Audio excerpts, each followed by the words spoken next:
అయ్యా సలీమని. అయ్యా నర్మదా వాళ్ళ నాన్న నేనేనయ్యా.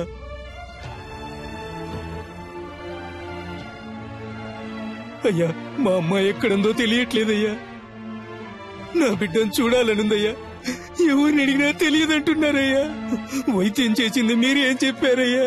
నా దగ్గర చిల్లిగవ్వ కూడా లేదయ్యా. నా ఒంట్లో ఉన్న కళ్ళు కాళ్ళు కిడ్నీలు ఏదైనా తీసుకోండి అయ్యా. వాళ్ళు తప్ప నాకు సొంతం అనే వాళ్ళెవరూ లేరయ్యా. నాకు నా బిడ్డని వాళ్ళమ్మని అప్పచెప్పండి అయ్యా, మీకు పుణ్యం ఉంటుంది.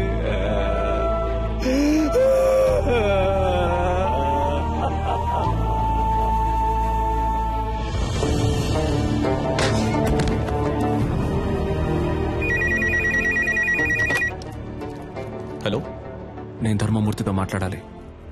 సార్. ఏంటయ్యా? ఏం తమ్ముడు, ఫోన్ మాట్లాడుతుండగానే కట్ చేసావే, చాలా తప్పు కదా. నేనెవ్వరినో, ఎందుకు నిన్ను ఆ ఇద్దరిని ఇక్కడికి పిలిపించానో నీకు బాగా తెలుసు. ఇదిగో చూడు తమ్ముడు, నేను చెప్పేది విను. రాజమర్యాదలతో సహా నేను ఇంటికి పంపిస్తా, చేతిలో సూట్ కేసు నిండా డబ్బుతో. ఫారెన్ కెళ్ళి లైఫ్ ఎంజాయ్ చేసి గోల్డెన్ ఛాన్స్ వదిలేసి నీకెందుకు తమ్ముడు ఈ గలీజ్ పని? ఈ మాటలన్నీ నీలా దేశాన్ని ముంచి బతికే పోరంబోకులతో మాట్లాడరా. ఇదేమన్నా నీ సొంత పార్టీ మీటింగ్ అనుకున్నావా? ఇప్పుడు నేను చెప్పేది మాత్రం నువ్వు విను. మధ్యలో ఒక్క మాట జారావో నీ కొడుకు పీక కోసేస్తాను. నర్మదాని, ఆ అమ్మాయి వాళ్ళ అమ్మని ఇప్పుడు ఎక్కడ దాచుంచారో?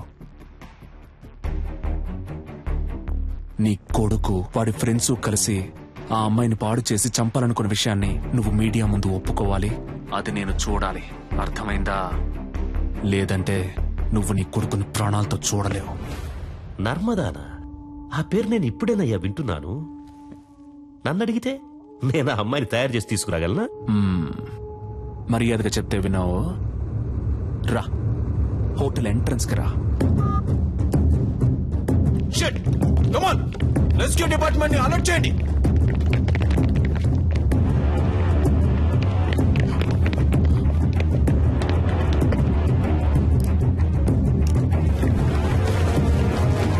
కమాన్ త్వరగా త్వరగా నెట్ ఓపెన్ చేసి పట్టుకోండి.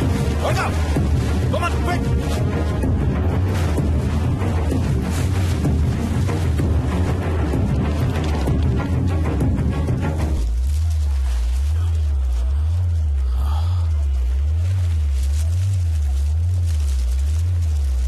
సార్ పైనుంచి ఏదో పడుతుంది సార్. పట్టుకోండి పట్టుకోండి పట్టుకోండి పట్టుకోండి.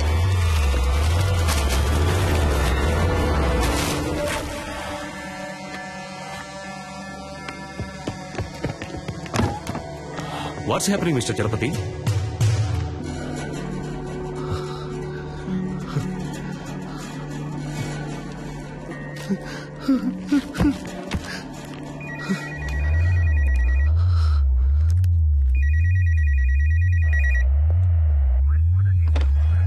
హలో, నీకిప్పుడు ఏం కావాలి? నర్మదాని వాళ్ళ అమ్మని తీసుకొచ్చి అప్పచెప్పాలి, అంతే కదా? దానికి పోలీసులు కోర్టు అని ఇలా ఎన్నో దారులున్నాయి. Just stop it.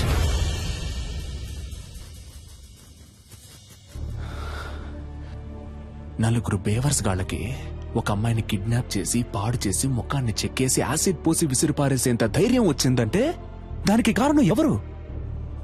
మీరే. ఇంతవరకు జరిగేవన్నీ జరగనీలే అని తమాషా చూస్తూ నుంచున్నారుగా. ఇప్పుడు ఈ తమాషాని చూడండి. స్పీకర్ ఆన్ చేయండి మిస్టర్ చలపతి.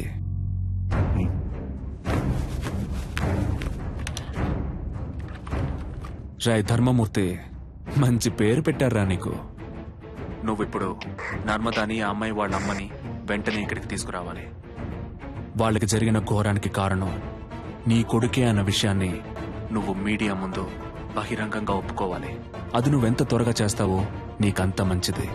లేదంటే ఆ తర్వాత ప్రతి 10 నిమిషాలకి నీ కొడుకు చేతి వేలు ఒక్కొక్కటి వచ్చి కింద పడుతుంది.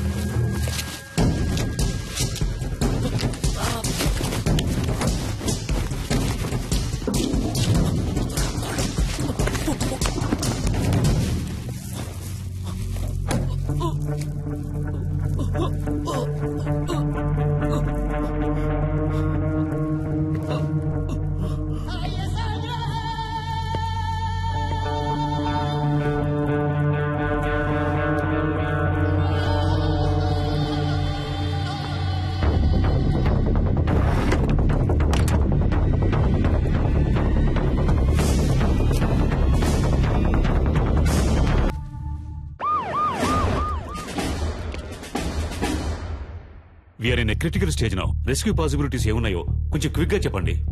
అటాక్ చేయడమే నాకు కరెక్ట్ అనిపిస్తుంది సార్. బట్ కుర్రాళ్ళకి ఏ ప్రమాదం రాకుండా అటాక్ చేసే ప్లాన్ మీ దగ్గర ఉందా? అటాక్ చేయడానికి ప్లాన్ ఉంది సార్, కానీ మన కుర్రాలకి ఎలాంటి ప్రమాదం ఉండదని గ్యారంటీ లేదు సార్. ఏయ్, ఏంటయ్యా మీరే మా అబ్బాయిని చంపేసేటట్టున్నారే? మిస్టర్ చలపతి సార్, మీరే చెప్పాలి, ఎందుకంటే మీరే అతనితో చాలాసేపు మాట్లాడారు. బై నౌ అతని మానసిక స్థితి ఏమిటో మీరే కరెక్ట్ గా గెస్ చేయగలరు. అతని నెక్స్ట్ ప్లాన్ ఏమై ఉంటుందని మీరు అనుకుంటున్నారు? He's not a psycho sir, he's not a terrorist. చూడటానికి మంచివాళ్లాగానే ఉన్నాడు, తెగించి రంగంలోకి దిగాడు. అందువల్ల అతని డిమాండ్లు నెరవేరకపోతే కుర్రాళ్ళని చంపేస్తాడు సార్. అందుకని పత్రికల వాళ్ళ ముందు చేతులు కట్టుకుని నిజం చెప్పాలా? వేరే ఇంకేదైనా ప్లాన్ ఉంటే చెప్పు, లేకపోతే మూసుకు కూర్చో. పెద్ద చెప్పొచ్చాడు సార్.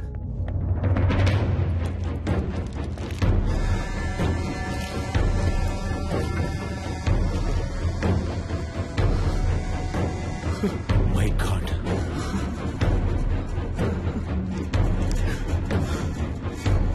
ఫోన్ చేస్తే జిల్లా పార్టీ హెడ్ ఎందుకు ఫోన్ లిఫ్ట్ చేయడం లేదు చెప్పండి.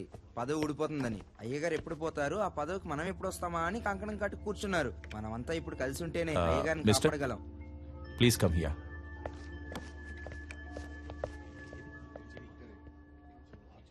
మినిస్టర్ పాపం కదా రత్నం. అవును, ఇప్పుడు ఏం చేస్తారట? అదేం పెద్ద సమస్య కాదు సార్. 6 నెలల్లో ఏడాదో చిన్నబాబు ఎలాగో బయటకు వచ్చేస్తారు. మీరు చెప్పేది అర్థం కావట్లేదు సార్. చిన్నబాబు గారికి 18 సంవత్సరాలు రావడానికి ఇంకా 3 నెలలుంది. పోనీ అలాగే అనుకున్నా చైల్డ్ అక్యూజ్డ్ అనే కేసు రిజిస్టర్ అవుతుంది. ఏడాదో 2 ఏళ్ళలో బయటకు వచ్చేస్తారు. అందుకే అయ్యగారు ఒప్పేసుకుందాం అనుకుంటున్నారు. అవును కదూ?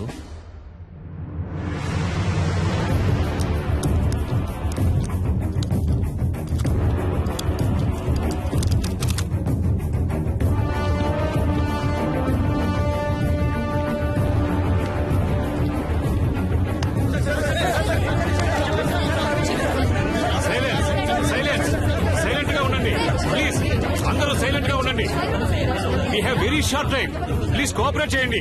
Thank you sir. ప్లీజ్.